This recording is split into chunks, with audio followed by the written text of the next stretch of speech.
Hello everyone, स्वागत है आप सभी का एमएस कोचिंग फ्यूचर का एक और नए वीडियो में। यदि आप भी सेकेंडरी स्कूल एग्जामिनेशन 2025 में यानी वार्षिक परीक्षा में शामिल होने वाले विद्यार्थी है और आपका सामाजिक विज्ञान का पेपर 20 फरवरी के है, तो बिल्कुल आप लोगों के लिए आ गया वायरल ऑब्जेक्टिव पेपर। यानी इस वीडियो में कुल मिला के आपको 80 सोशल साइंस का ऑब्जेक्टिव बताया जाएगा, जो बिल्कुल आपके मैट्रिक बोर्ड परीक्षा में 20 फरवरी को 100% पूछा जाएगा। तो चलिए आपको बता दें कि सबसे पहले आप जितने भी विद्यार्थी अगर प्रथम पाली में एग्जाम देने जाइएगा ना, तो आपके पास 111 सब्जेक्ट कोड से रहेगा और द्वितीय पाली वाले के लिए 211 से रहेगा। और कुल मिला के आपके बोर्ड एग्जाम में जो है ना, सोशल साइंस के लिए जो है आपको 80 वस्तुनिष्ठ प्रश्न मिलते हैं और 24 लघु उत्तरीय और 8 दीर्घ उत्तरीय प्रश्न। यहाँ देख पा रहे हैं कि 111 प्रथम पाली और द्वितीय पाली के लिए 211। तो बिल्कुल यदि आप चाहते हैं मैट्रिक बोर्ड परीक्षा के सामाजिक विज्ञान के पेपर में 80 में 80 अंक प्राप्त करना और 20 प्रैक्टिकल से आपको मिलता है, तो बिल्कुल इस वीडियो को कंप्लीट देख लीजिए, क्योंकि इस वीडियो में जो भी प्रश्न बताया जाएगा वो निश्चित रूप से आपके बोर्ड एग्जाम में पूछे जाएंगे। तो चलिए हम देरी नहीं करते वीडियो को शुरू करते हैं। तो देखते हैं कि आज का वीडियो का पहला प्रश्न है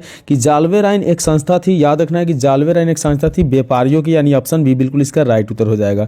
अगले प्रश्न है 2 नंबर प्रश्न की स्वतंत्र यूनान की स्थापना के बाद किसे वहां का शासक बनाया गया था। तो याद रखना है कि स्वतंत्र यूनान की स्थापना के बाद जो है ना, वहां का शासक बनाया गया था आपको राजकुमार ऑटो को। किसको बनाया गया था? राजकुमार ऑटो को। ऑप्शन ए बिल्कुल इसका राइट उत्तर हो जाएगा। कंप्लीट इस वीडियो को आप देख कर जाइए, बिल्कुल यह वीडियो 15 से 16 मिनट के बीच में खत्म कर दिया जाएगा। और इस वीडियो में 80 प्रश्न बताया जा रहा है, जो 80 से 80 वायरल प्रश्न है, इंपोर्टेंट प्रश्न है। पूरे किताब और एनसीईआरटी जो होते हैं, किताब, मॉडल पेपर और क्वेश्चन बैंक सभी से मिलाकर प्रश्न इस वीडियो में बताया जा रहा है आप लोगों को, ताकि एक वीडियो देखने के बाद आपकी पूरी तैयारी कंप्लीट हो जाए। तो 3 नंबर प्रश्न है कि बोल्विया में जनसंघर्ष का मुख्य कारण क्या था। याद रखना है कि बोल्विया में जनसंघर्ष का मुख्य कारण जो था ना, वह पानी की कीमत में वृद्धि था। ऑप्शन बी बिल्कुल इसका राइट उत्तर हो जाएगा। चलिए बढ़ते हैं अगले प्रश्न की ओर। अगले प्रश्न 4 नंबर प्रश्न में कहा गया है कि वैज्ञानिक समाजवाद का जनक किसे माना जाता है। याद रखना है कि वैज्ञानिक समाजवाद का जनक कार्ल मार्क्स को माना जाता है। ऑप्शन ए बिल्कुल इसका राइट उत्तर हो जाएगा। अगले प्रश्न है 5 नंबर प्रश्न की लेनिन ने नई आर्थिक नीति की कब घोषणा की थी।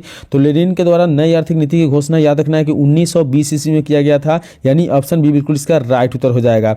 अगले प्रश्न की ओर बढ़ते हैं।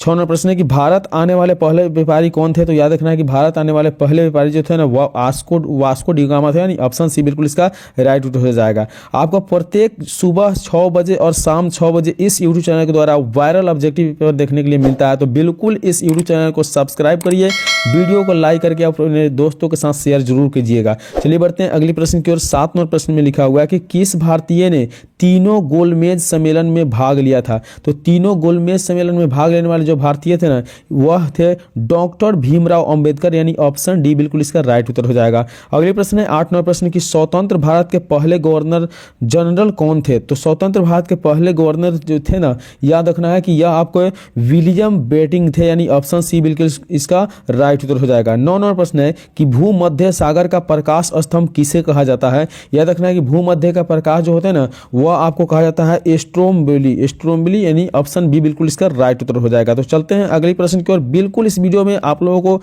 80 वायरल ऑब्जेक्टिव प्रश्न बताया जाएगा, तो कंप्लीट इस वीडियो को देख कर जाना है और वीडियो को लाइक करके अपने प्यारे दोस्तों के साथ शेयर जरूर कीजिएगा। तो चलिए बढ़ते हैं अगले प्रश्न की ओर। 10 नंबर प्रश्न में कहा गया कि भारतीय राष्ट्रीय कांग्रेस की प्रथम महिला अध्यक्ष कौन थे।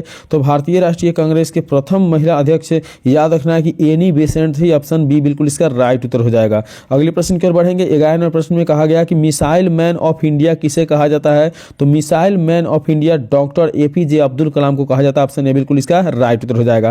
कंप्लीट इस वीडियो में 100 इंपोर्टेंट प्रश्न, यानी ये वीवीआई प्रश्न नहीं बल्कि 80 वीवीआई प्रश्न बताया जा रहा है, क्योंकि आपको याद है कि सोशल साइंस से 80 ही वस्तुनिष्ठ प्रश्न आते हैं, जिसमें 40 प्रश्नों का सही उत्तर आपको ओएमआर शीट में देना होता है। तो चलिए हम बढ़ते हैं अगले प्रश्न की ओर। 12 नंबर प्रश्न में कहा गया है कि भारतीय राष्ट्रीय कांग्रेस का किस अधिवेशन में 2 भागों में विभाजन हो गया था। तो 12 नंबर प्रश्न का सही उत्तर हो जाएगा 1907 में जो है ना, 2 भागों में विभाजन हो गया था। ऑप्शन सी बिल्कुल इसका राइट उत्तर हो जाएगा। अगले प्रश्न है कि a long walk to freedom पुस्तक के लेखक कौन थे। तो a long walk to freedom पुस्तक के लेखक याद रखना है कि यह आपके नेल्सन मंडेला थे, यानी ऑप्शन डी बिल्कुल इसका राइट उत्तर हो जाएगा। अगले प्रश्न है 24वें प्रश्न की मुस्लिम लीग की स्थापना कब हुई थी। याद रखना है कि मुस्लिम लीग की स्थापना जो हुई थी ना, वो 1906 ईस्वी में हुआ था। ऑप्शन डी बिल्कुल इसका राइट उत्तर हो जाएगा। चलिए बढ़ते हैं अगले प्रश्न की ओर। 15वां प्रश्न पूछा गया है कि भारत में पहली बार हाई कोर्ट की स्थापना कहाँ हुआ था। याद रखना है कि भारत में पहली बार हाई कोर्ट की स्थापना जो है ना कलकत्ता में किया गया था। ऑप्शन बी बिल्कुल इसका राइट उत्तर हो जाएगा। बिल्कुल 80 से 80 इंपॉर्टेंट प्रश्न इस वीडियो में कंप्लीट। अगर इस वीडियो को देखते हैं तो बिल्कुल आपके बोर्ड एग्जाम में 40 प्रश्न आप सही सही बनाकर आइएगा। तो चलिए बढ़ते हैं अगले प्रश्न की ओर। 6वां प्रश्न में कहा गया है कि जैन धर्म के संस्थापक कौन थे। याद रखना है कि जैन धर्म के संस्थापक महावीर स्वामी जी थे। ऑप्शन ए बिल्कुल इसका राइट उत्तर हो जाएगा।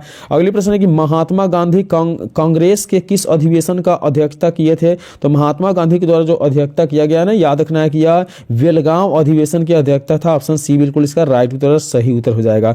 चलिए बढ़ते हैं अगले प्रश्न की ओर। 58वां प्रश्न में पूछा गया कि शिमला समझौता कब हुआ था। याद रखना है कि शिमला का समझौता 1972 में हुआ था। ऑप्शन बी बिल्कुल इसका राइट उत्तर हो जाएगा। अगले प्रश्न है कि लाल बहादुर शास्त्री का मृत्यु किस देश में हुआ था। याद रखना है कि लाल बहादुर शास्त्री का मृत्यु ताशकंद देश में हुआ था, यानी ताशकंद देश। ऑप्शन सी बिल्कुल इसका राइट उत्तर हो जाएगा। चलिए बढ़ते हैं अगले प्रश्न की ओर। 20वें प्रश्न में कहा गया कि शेर शाह सूरी का मकबरा कहाँ स्थित है। याद रखना है कि शेर शाह सूरी का मकबरा जो है ना सासाराम में स्थित है, यानी ऑप्शन सी बिल्कुल इसका राइट उत्तर सही उत्तर हो जाएगा। चलिए बढ़ते हैं अगले प्रश्न की ओर। 21वां प्रश्न देखने से पहले एक बार फिर आपसे रिक्वेस्ट है कि इस यूट्यूब चैनल को बिल्कुल सब्सक्राइब करिए। यह यूट्यूब चैनल आपके लिए इंपॉर्टेंट होने वाला है और वीडियो को लाइक करके दोस्तों के साथ शेयर जरूर कीजिएगा। 21वां प्रश्न में है कि बिहार में रज्जू मार्ग कहाँ है। याद रखना है कि बिहार की जो रज्जू मार्ग बोला जाता है ना, वो राजगीर को बोला जाता है। ऑप्शन बी बिल्कुल इसका राइट उत्तर हो जाएगा। अगले प्रश्न है कि भारत में पहली सूती मिल कहाँ स्थापित की गई थी। तो भारत का पहली सूती मिल जो है ना मुंबई में स्थापित किया गया था। ऑप्शन ए बिल्कुल इसका राइट उत्तर हो जाएगा। अगले प्रश्न है कि बिहार बंगाल से कब अलग हुआ था। याद रखना है कि बिहार जो बंगाल से अलग हुई थी ना 1912 में अलग हुआ था। ऑप्शन सी बिल्कुल इसका राइट उत्तर यानी सही उत्तर हो जाएगा। चलिए बढ़ते हैं अगले प्रश्न की ओर। 14वें प्रश्न में कहा गया है कि किस भारतीय समाचार पत्र ने वर्नाक्यूल एक्ट से बचने के लिए रातों रात अपनी भाषा को बदल दिया था। तो याद रखना है कि यह पत्रिका जो है ना वह आपका अमृत बाजार पत्रिका है, जो ने रातों रात अपना जो है ना भाषा को बदल दिया था। ऑप्शन बी बिल्कुल इसका राइट उत्तर हो जाएगा। बिल्कुल सभी प्रश्न इंपॉर्टेंट है, सभी प्रश्नों को याद कर लेना है और वीडियो को पूरे अंत तक देखना है। अगर एक बार में आप प्रश्न याद नहीं कर सकते हैं तो पुनः दोबारा इस वीडियो को देखिए और पूरे प्रश्न को याद जरूर कर लीजिएगा। तो 25वें प्रश्न में कहा गया है कि भारत में पहली बार छापाखाना किस लोगों ने लगाया था। तो भारत में पहली बार छापाखाना जो है ना पुर्तगालियों ने लगाया था। ऑप्शन डी बिल्कुल इसका राइट उत्तर यानी सही उत्तर हो जाएगा। चलिए बढ़ते हैं अगले प्रश्न को। 26वें प्रश्न में कहा गया है कि बिहार पंचायत राज अधिनियम 2006 में पंचायती संस्थाओं में महिलाओं के लिए कितने प्रतिशत आरक्षण की व्यवस्था की गई थी। यानी 2006 में महिलाओं को कितना आरक्षण मिला था यह पूछा जा रहा है। याद रखना है कि 50% आरक्षण दिया गया था। ऑप्शन सी बिल्कुल इसका राइट उत्तर हो जाएगा। अगले प्रश्न है कि बेल्जियम के लोग कौन सी भाषा बोलते हैं। तो याद रखना है कि बेल्जियम के लोग जो है ना डच भाषा को बोलते हैं। ऑप्शन ए बिल्कुल इसका राइट उत्तर हो जाएगा। अगले प्रश्न है कि आज़ादी के पहले भारत में रजवाड़े की संख्या कितनी थी। तो आज़ादी के पहले भारत में रजवाड़े की संख्या याद रखना है कि 520 थी। ऑप्शन बी बिल्कुल इसका राइट उत्तर सही उत्तर हो जाएगा। अगले प्रश्न की ओर बढ़ेंगे। 29 नंबर प्रश्न में कहा गया है कि किसने कहा था कि भारत की आत्मा गाँव में बसती है। याद रखना है कि यह कथन जो है ना वह आपको महात्मा गांधी द्वारा कहा गया था कि भारत का जो है ना आत्मा गाँव में बसती है। ऑप्शन सी बिल्कुल इसका राइट उत्तर हो जाएगा। अगले प्रश्न है निम्नलिखित में से लैंगिक असमानता का आधार क्या है। तो लैंगिक असमानता के आधार जो है ना बिल्कुल आपका ऑप्शन सी अर्थात दोनों के बारे में प्रचलित रूप से और छवियां और सामाजिक भूमिकाएं जो होती है ना यह एक प्रकार से असमानता का आधार होती है। ऑप्शन सी बिल्कुल इसका राइट उत्तर हो जाएगा। चलिए बढ़ते हैं अगले प्रश्न की ओर। 31वें प्रश्न में कहा गया है कि संघ राज्य की विशेषता नहीं है। तो याद रखना है कि संघ राज्य की विशेषता जो है ना वो आपका शक्तियों का विभाजन नहीं है। ऑप्शन डी बिल्कुल इसका राइट उत्तर हो जाएगा। अगले प्रश्न है कि पंचायत सचिव किस संस्था का सचिव होता है। तो याद रखना है कि पंचायत सचिव जो है ना वो आपका ग्राम पंचायत का सचिव होता है। ऑप्शन डी बिल्कुल इसका राइट उत्तर हो जाएगा। अगले प्रश्न है 33वां प्रश्न कि बिहार नगर पालिका अधिनियम 2007 के अनुसार कितनी जनसंख्या वाले शहरों में नगर परिषद का गठन किया जाता है। तो 33वां प्रश्न का सही उत्तर ऑप्शन ए अर्थात 40,000 से अधिक। ऑप्शन ए बिल्कुल इसका राइट उत्तर हो जाएगा। चलिए बढ़ते हैं अगले प्रश्न की ओर। 34वां प्रश्न में कहा गया है कि राष्ट्रीय पुनर्वास की नीति का स्वीकृति कब हुई थी। तो देखिए 34वां प्रश्न में पूछा गया, इस प्रश्न का उत्तर 2007 में हुआ था राष्ट्रीय पुनर्वास नीति का स्वीकृति, यानी ऑप्शन बी बिल्कुल इसका राइट उत्तर हो जाएगा। अगले प्रश्न है कि चिपको आंदोलन की शुरुआत किस राज्य से हुई थी। याद रखना है कि चिपको आंदोलन की शुरुआत जो है ना वह उत्तराखंड से हुआ था। ऑप्शन सी बिल्कुल इसका राइट उत्तर सही उत्तर हो जाएगा। 36वां प्रश्न है दलित युवाओं का संगठन दलित पैंथर्स कब बना। तो दलित युवाओं का जो संगठन है ना वह आपको 1972 में दलित पैंथर बना था। ऑप्शन डी इसका बिल्कुल सही उत्तर हो जाएगा। चलिए बढ़ते हैं अगले प्रश्न की ओर। 37वां प्रश्न में कहा गया है राष्ट्रीय ध्वज को कब अपनाया गया था। तो याद रखना है कि राष्ट्रीय ध्वज को 22 जुलाई 1947 को अपनाया गया था। ऑप्शन बी बिल्कुल इसका राइट उत्तर हो जाएगा। अगली प्रश्न है, प्रस्तावना में धर्मनिरपेक्षता शब्द कब जोड़ा गया है? तो प्रस्तावना में धर्मनिरपेक्ष जो शब्द है ना, वह 42वां संविधान संशोधन 1976 में जोड़ा गया था, यानी ऑप्शन सी बिल्कुल इसका सही उत्तर हो जाएगा। अगले प्रश्न की ओर बढ़ते हैं। 39वां प्रश्न पूछा गया है कि महात्मा गांधी के महात्मा की उपाधि किसने दिया था? याद रखना है कि यह जो कथन है ना, यह आपको रविंद्रनाथ टैगोर के द्वारा बोला गया था, इसलिए ऑप्शन सी बिल्कुल इसका राइट उत्तर हो जाएगा। अगले प्रश्न है, डॉक्टर भीमराव अंबेडकर का भारत सर्वोच्च सम्मान यानी भारत रत्न जो होते हैं वो कब दिया गया था? तो 40वां प्रश्न का सही उत्तर हो जाएगा 1990 में दिया गया था। ऑप्शन ए बिल्कुल इसका राइट उत्तर हो जाएगा। तो कंप्लीट अभी तक इस वीडियो में हम लोग 1 से 40 प्रश्न कर लिए हैं। आपको बता दें कि इस वीडियो में हम कंप्लीट 80 प्रश्न बताने वाले हैं, तो बिल्कुल इस वीडियो को शुरू से अंत तक देखिएगा और वीडियो को लाइक कर दीजिए और चैनल को सब्सक्राइब जरूर कर लीजिएगा। 41वां प्रश्न में कहा गया कि पंचायती राज व्यवस्था में कुल कितने विषयों के बारे में कहा गया है? तो पंचायती राज व्यवस्था में याद रखना है कि कुल 29 विषयों के बारे में कहा गया। ऑप्शन बी बिल्कुल इसका राइट उत्तर हो जाएगा।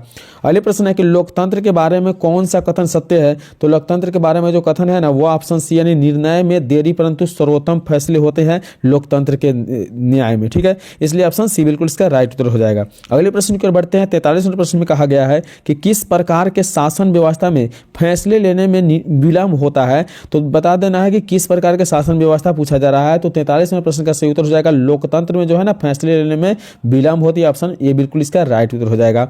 अगले प्रश्न है, भारतीय संविधान में कुल कितने प्रकार के मौलिक कर्तव्य दिया गया है? तो याद रखना है कि भारतीय संविधान में कुल मिला के 11 मौलिक कर्तव्य दिया गया है। ऑप्शन बी बिल्कुल इसका राइट उत्तर हो जाएगा।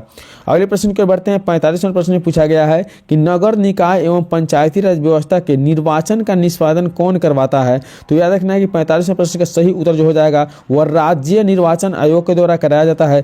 ऑप्शन डी बिल्कुल इसका राइट उत्तर हो जाएगा। 46वें प्रश्न में कहा गया कि म्यांमार की राजधानी कहाँ है? याद रखना है कि म्यांमार की राजधानी जो है ना वो आपका नापिता में है। ऑप्शन सी बिल्कुल इसका राइट उत्तर हो जाएगा।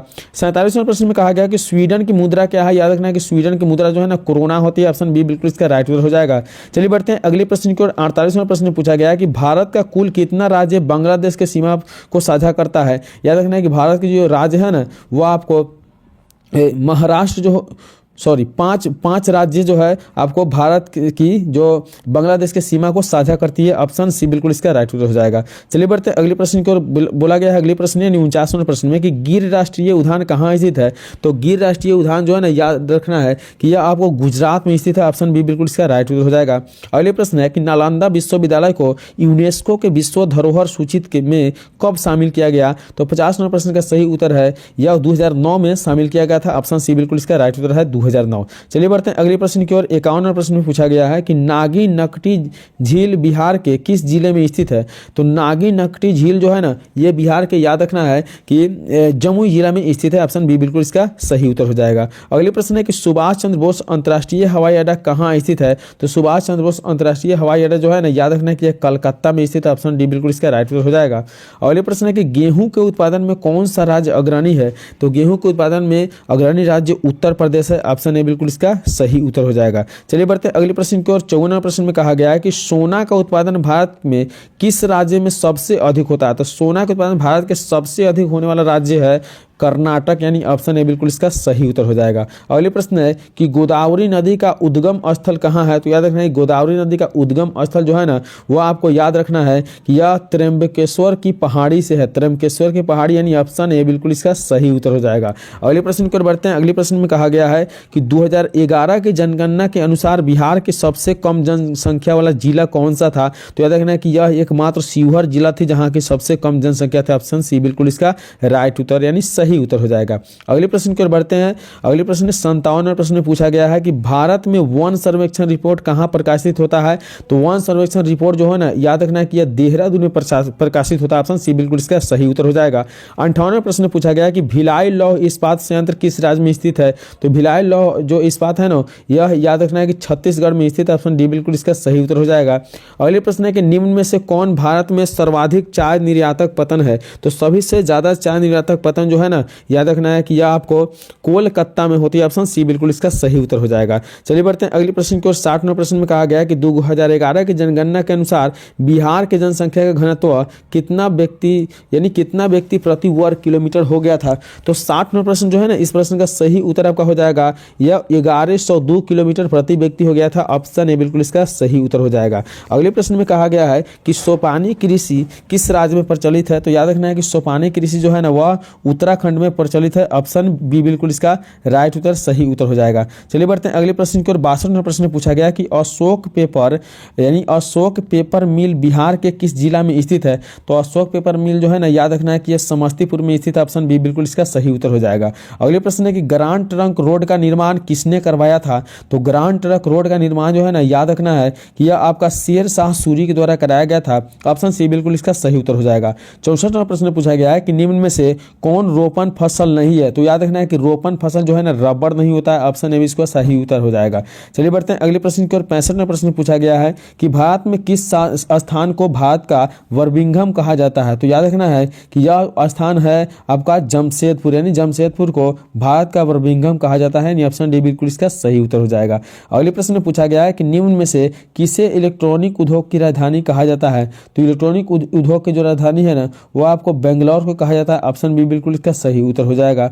अगले प्रश्न है कि प्राचीन काल में किस स्थल मार्ग से एशिया और यूरोप का व्यापार होता था। तो 67 नंबर प्रश्न का सही उत्तर हो जाएगा रेशम मार्ग के द्वारा एशिया और यूरोप का व्यापार होता था। ऑप्शन ए बिल्कुल सही उत्तर हो जाएगा। चलिए बढ़ते हैं अगले प्रश्न की ओर। 68 नंबर प्रश्न में कहा गया है कि काली मृदा का दूसरा नाम क्या है। यह देखना है कि काली मृदा का दूसरा नाम जो है ना, वह रेगुर मृदा होता है। ऑप्शन सी बिल्कुल इसका सही उत्तर हो जाएगा। अगले प्रश्न है आग लगने पर आग बुझाने वाला अग्निशामक यंत्र में कौन से गैस भरा होता है। तो आग लगने वाला जो अग्निशामक गैस जो गाड़ी होती है ना, उसमें भरी जाती है आपको कार्बन डाइऑक्साइड, यानी ऑप्शन सी बिल्कुल इसका सही उत्तर हो जाएगा। अगले प्रश्न है कि भूकंप को किस यंत्र से मापा जाता है। यह देखना है कि भूकंप को मापने वाला यंत्र जो होता है ना, सीस्मोग्राफ होता है। ऑप्शन ए बिल्कुल इसका सही उत्तर हो जाएगा। तो चलिए बढ़ते हैं अगले प्रश्न की ओर। 71 नंबर प्रश्न दिया हुआ है कि निम्नलिखित में से कौन बीमारू राज्य है। तो याद रखना है कि बीमारू राज्य जो है ना, वह बिहार है। ऑप्शन डी बिल्कुल इसका राइट उत्तर हो जाएगा। अगले प्रश्न है कि भारत में वित्तीय वर्ष कब तक से कब तक होता है। तो भारत में वित्तीय वर्ष याद रखना है कि 1 अप्रैल से 1 मार्च तक होता है, सॉरी 31 मार्च तक होता है, यानी 1 अप्रैल से 31 मार्च तक होता है। ऑप्शन सी बिल्कुल इसका राइट उत्तर हो जाएगा। अगले प्रश्न है 73 नंबर प्रश्न में कि भारत में किस राज्य का प्रति व्यक्ति आय सबसे अधिक है। तो याद रखना है कि भारत के जो राज्य है ना, वह आपका कौन सा हो जाएगा। तो गोवा है, जिसमें प्रति व्यक्ति आय सबसे अधिक है। ऑप्शन बी बिल्कुल इसका सही उत्तर हो जाएगा। चलिए बढ़ते हैं अगले प्रश्न को। 74 नंबर प्रश्न में कहा गया है कि जवाहर रोजगार योजना कब लागू हुआ था। तो जवाहर रोजगार योजना लागू जो हुआ था ना, वह याद रखना है कि 1989 ईस्वी में हुआ था। ऑप्शन सी बिल्कुल इसका सही उत्तर हो जाएगा। अगले प्रश्न है कि राष्ट्रीय विकास परिषद का गठन कब हुआ। तो राष्ट्रीय विकास परिषद का जो गठन है ना, याद रखना है कि 1952 में हुआ था। ऑप्शन ए बिल्कुल इसका राइट उत्तर हो जाएगा।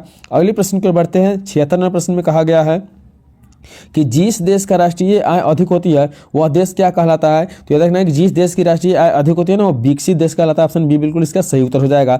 77 नंबर प्रश्न है कि गरीबी कैंसर रोग की तरह होता है या किसने कहा है। तो याद रखना है कि यह कथन अर्थशास्त्री कुजनेट के द्वारा कहा गया था। ऑप्शन ए बिल्कुल इसका सही उत्तर हो जाएगा। चलिए बढ़ते हैं अगले प्रश्न की ओर। 78 नंबर प्रश्न में कहा गया है कि भारत में पहली बार बैंकों का राष्ट्रीयकरण कब हुआ था। याद रखना है कि भारत में पहली बार बैंकों का राष्ट्रीयकरण 1969 में हुआ था। ऑप्शन सी बिल्कुल इसका सही उत्तर हो जाएगा। 79 नंबर प्रश्न है कि स्वतंत्रता प्राप्ति के बाद भारत का मुख्य आर्थिक उद्देश्य क्या है। तो यह देखना है कि भारत का मुख्य आर्थिक उद्देश्य जो है ना, वह आपको बता दें कि इस प्रश्न का सही उत्तर हो जाएगा तीव्र आर्थिक विकास। ऑप्शन बी बिल्कुल इसका सही उत्तर हो जाएगा। अगले प्रश्न 80 नंबर प्रश्न में कहा गया कि आर्थिक विकास का गैर आर्थिक कारक कौन सा है। तो आर्थिक विकास का गैर आर्थिक कारक जो है ना, वो आपका सामाजिक संस्थाएं हैं। ऑप्शन डी बिल्कुल इसका सही उत्तर हो जाएगा। तो इसी के साथ इस वीडियो में हम 1 से 80 प्रश्न बताए हैं जो बिल्कुल इंपॉर्टेंट था। तो वीडियो को अंत तक देखें, इसके लिए धन्यवाद। तो चलिए हम मिलेंगे अगले वीडियो में, तब तक के लिए बाय।